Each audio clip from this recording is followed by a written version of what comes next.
బీహార్లోని చంపారణ్లో కొలువు తీరేందుకు తమిళనాడులోని మహాబలిపురం నుండి బయలుదేరిన ఏకశిలా సహస్రలింగం తెలంగాణకు చేరుకుంది.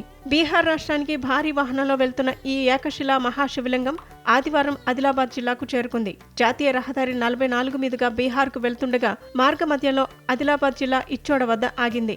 దీంతో పెద్ద ఎత్తున ప్రజలు తరలివచ్చి మహాసహస్రలింగాన్ని దర్శించుకుని తన్మయత్వం పొందారు. 33 అడుగుల ఏకశిలా మహాశివలింగం తమిళనాడులోని మహాబలిపురం పట్టిపాడు గ్రామం నుంచి పొడవైన వాహనంలో బీహార్లోని పాట్నా జిల్లా చంపారానికి తరలిస్తున్నారు.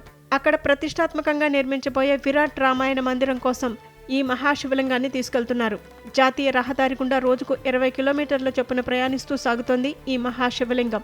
ముందు భాగంలో ఓం నమ శివాయ అని రాసి ఉన్న పంచాక్షరి మంత్రాన్ని పఠిస్తూ సహస్ర మహాశివలింగాన్ని దర్శిస్తూ భక్తులు పారవస్యంలో మునిగిపోయారు. తమిళనాడు నుండి ఆదిలాబాద్ జిల్లా చేరుకునేందుకు 15 రోజులు పట్టిందని, బీహార్లోని పాట్నా చేరుకోవడానికి మరో 25 రోజులు పడుతుందని మహాశివలింగం ఇన్ఛార్జి అరుణ్ కుమార్ తెలిపారు. రోజుకు 15 నుండి 25 కిలోమీటర్లు ప్రయాణిస్తున్నామని, దారి పొడవునా ప్రజల నుండి విశేష ఆదరణ లభిస్తుందని తెలిపారు. ये सहस्रलिंगम इसका नाम है। ये चेन्नई महाबलीपुरम से और पट्टीगाड़ विलेज वहाँ से जा रहा है। ये पाटना बिहार पाटना जा रहा है। अभी इधर थोड़ा टायर का काम हो रहा है छोड़ा जाने। अभी वहाँ से आने के लिए अभी हो गया 15 दिन हो गया, और इधर से जाने के लिए 20 दिन लगेगा।